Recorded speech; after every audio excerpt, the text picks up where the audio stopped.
करती रहती हो? मैं सोचती हूँ कि आपकी एकदम से छुट्टी भी जानी चाहिए, कुछ काम ना करना पड़े आपको और बस आप खुश रहें। तू क्या सोचती है कि माँ को छुट्टी दे दोगे, उसको एक कोने में बिठा दोगे तो वो खुश रहेगी? ये कैसे सोचा तूने? माँ की छुट्टी तो उसी दिन खत्म हो जाती है जब बच्चा माँ की गोद में आता है। माँ की गोद में उसका पहला सुसु करना, उसका दूध पीना और उसकी गोद में सोना, वहीं पर माँ की जिंदगी शुरू हो जाती है नई। वो छुट्टी नहीं लेना चाहिए, बल्कि वो उसके साथ समय बिताना चाहिए, हर पल उसको देखना चाहिए। और बच्चा एक पौधे की तरह से होता है, उसको हर वक्त सींचती है वो बड़े लाड़ प्यार से। प्यार माँ देती है, वो उसको बुढ़ापे में जाके नहीं मिलता। बेटा, माँ की खुशी है ना बच्चे के साथ होती है। बेटा, माँ की छुट्टी तो उसी दिन खत्म हो जाती है जिस दिन माँ की गोद में बच्चा आता है। और वो छुट्टियाँ उसे इतनी प्यारी लगती हैं, दिल से जान से वो उसके लिए कुछ भी करने के लिए रेडी रहती है, सब कुछ अपना भूल जाती है और बच्चे को देख करके उसकी नई जिंदगी शुरू हो जाती है। ये कैसे कह दिया तूने कि माँ को छुट्टी दे देनी चाहिए? और जैसे जैसे बच्चा बड़ा होता है वो उसके अंदर अपने सारे सपने, सारी खुशियाँ देखती है।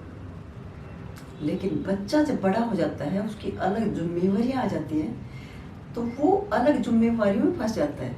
और एक समय आता है कि वो सोचता है कि माँ को छुट्टी दे देनी चाहिए, अभी उसने बहुत कर लिया।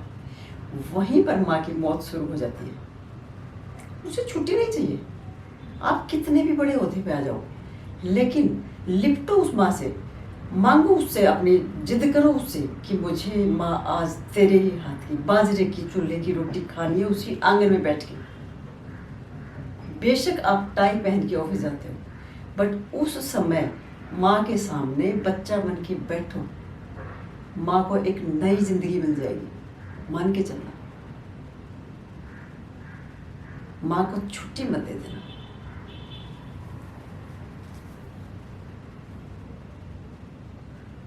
माँ को छुट्टी नहीं चाहिए, थोड़ा सा प्यार चाहिए बच्चे का। वो अपनी पूरी दिलो जान से आपके ऊपर न्यौछावर कर देगी अपनी जिंदगी, कितनी भी उम्र की हो जाओ चाहे। उसे छुट्टी जेल लगेगी, उसको बिजी रखो, उससे डिमांड करो, गुस्सा हो उसके साथ, लिपटो उसके साथ।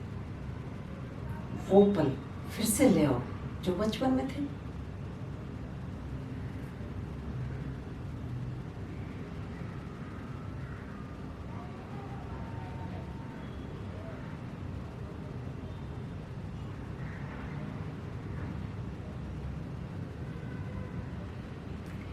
वो पल फिर से ले आओ जो बचपन में माँ के साथ जिए थे, जिद की थी, गुस्सा हुए थे, आंगन में फैल के और आंगन में फैल गए थे और माँ का कहना नहीं मान रहे थे। जब तक माँ ने वो नहीं कर दिया जो तुम्हें चाहिए, करो फिर से एक बार।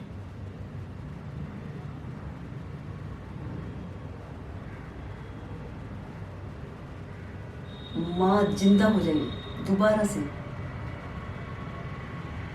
माँ दोबारा से जी उठेगी,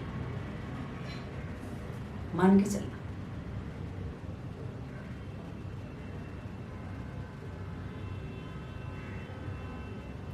करो उस माँ से जिद, करो उस माँ से जिद, वो दोबारा से जिंदा हो जाएगी। करो ना उस माँ से जिद, वो दोबारा से जिंदा हो जाएगी। नहीं तो एक जिंदा लाश की तरह वो पड़ी रहेगी उधर कोने में, उस घर में, और घूमती रहेगी। उसका टाइम निकलना मुश्किल हो जाएगा, कट जाएगा। उसका टाइम कटना मुश्किल हो जाता है। एक समय ऐसा आता है, एक समय ऐसा आता है कि उसका टाइम कटना मुश्किल हो जाता है। सब कुछ है, सब कुछ, नौकर चाकर, अच्छा बेड, अच्छा खाना, सब कुछ है, एसी, फ्रिज, टीवी, सब कुछ, पर फिर भी माँ एक भिखारन है। ऐसा क्यों? करो उससे जिद, बनवाओ उससे रोटियां बाजरे की, और वो भी चूल्हे पे लकड़ी वाला। होने दो उसको तंग, उससे जो खुशी उसको मिलेगी ना, वो इन सारी सुविधाओं में नहीं है। उससे जो खुशी उसको मिलेगी ना, वो इन सारी सुविधाओं में नहीं है। एसी, फ्रिज, टीवी, अच्छा बेड, नौकर चाकर। वो पहली सी जिद करके देखो ना उससे,